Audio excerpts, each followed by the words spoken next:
Hey, welcome back to another episode of the 6 Yard Line Podcast. I am Sean, and I am solo this weekend. Noel is away.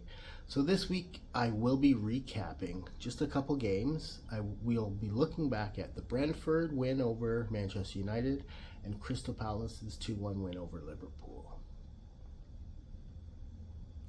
So, Manchester United traveled to Brentford to take on the Bees, looking to get back-to-back wins this season. As we know, Man United have struggled. They haven't had a good start to their season, although they did get a good win last week against Chelsea. They were looking or hoping to get back-to-back results. However, the Bees had something else planned or something else in store. So Brentford opened the scoring. I believe it was in the 8th minute from Thiago, and Thiago went on to score again in the 20th to give Brentford a 2-0 lead. However, in the 26th minute, Sesko got on the scoreboard for Manchester United to make it a much more competitive game, 2-1. We can look back at the early goals, especially the second goal for Brentford. That was a bit of a howler. I know Man United would like to take that one back. That has been a position of contention for the fan base after getting rid of Onana.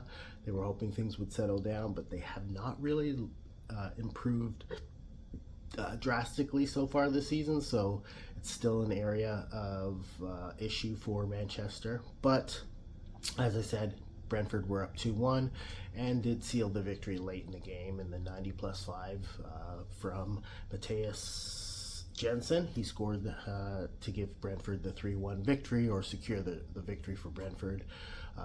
Important home victory for them. They are equal on points with Manchester United, each having 7 points in the table. Brentford moves up to 13th, Manchester United 14th. So Man United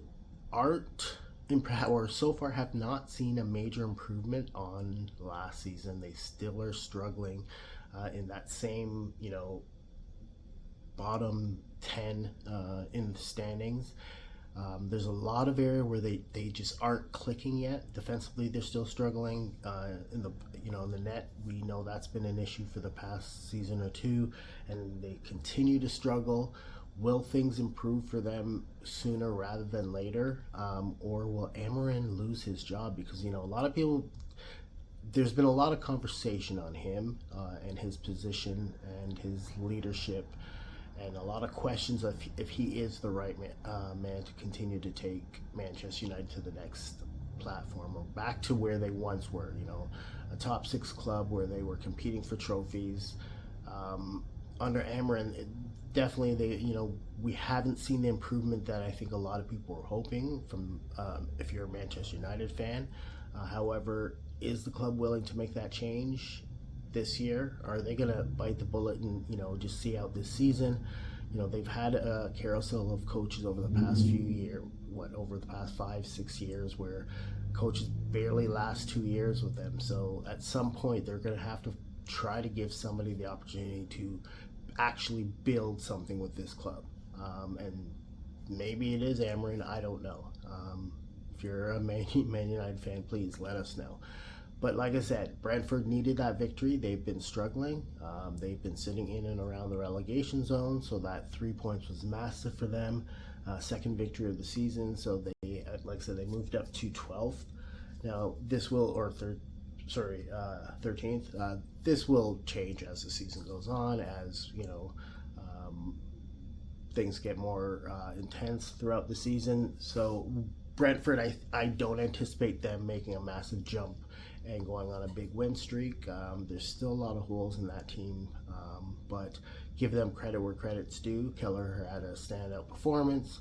Thiago getting the 2 goals was definitely a big deal for them. So congratulations to Brentford, 3-1 victory, well deserved, well earned, and good for morale for that squad.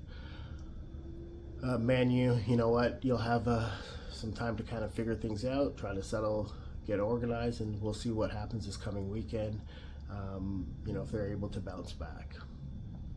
Now let's move on to game that I watched, and I don't even want know what to say. I'm not going to make no excuses. Liverpool played a stinker. And let's be real, Liverpool have not played well this season. We've gotten some, great results, still top of the table. But the loss to Crystal Palace was, I can kind of say I wasn't overly surprised, right, with how we've been playing and how we've been playing against a team like Crystal Palace so far in the past year or so. Like, they've had our number and they continue to have our number.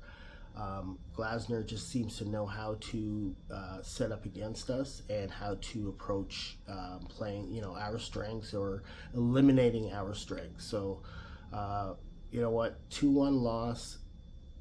I'm not even going to get stress over the calls or non-calls or what, the extended play extra time. You know what, we've seen a lot of teams complain against us when they felt there should have been more extra time, or we got a little bit extra time to benefit us. So I'm not going to get on that one, because again, that's how it goes. Some games it works for you, some games it doesn't. Questionable offside calls that maybe should have been called that weren't. We could sit here and have that conversation every week, especially when it comes to VAR. That's probably been a big contention for a lot of fans this year. No one's happy with what's happening with VAR. It's actually becoming quite embarrassing watching week in, week out getting called to the booth for calls that shouldn't be called or shouldn't be reviewed, or calls that are getting reviewed and then getting overturned that shouldn't. Like, it's just getting ridiculous. So, Crystal Palace, at the end of the day, they played better. They deserved it. They fought till the end. It was great that we had a bit of a comeback late, the goal from Chiesa to equalize. But like I said, defensively, we've been pretty bad this year.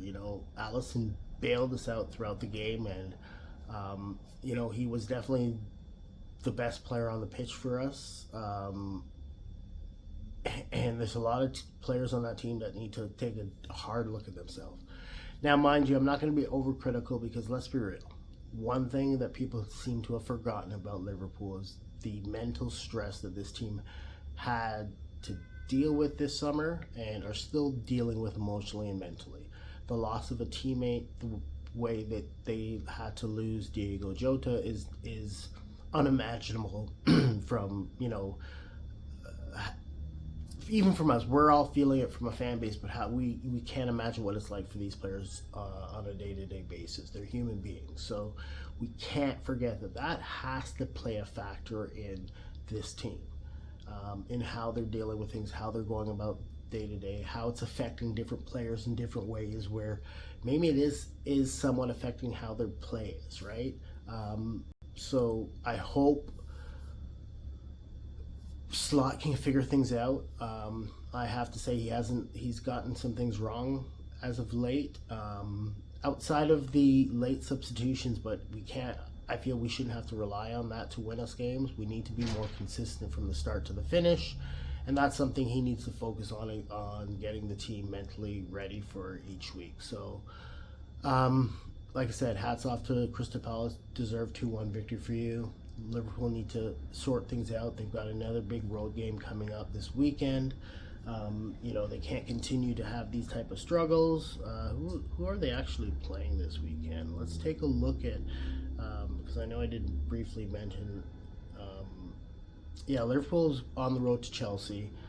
So that's going to be a massive game for them. I know Chelsea's coming off of a bad loss on the weekend, so they'll be looking to bounce back as well.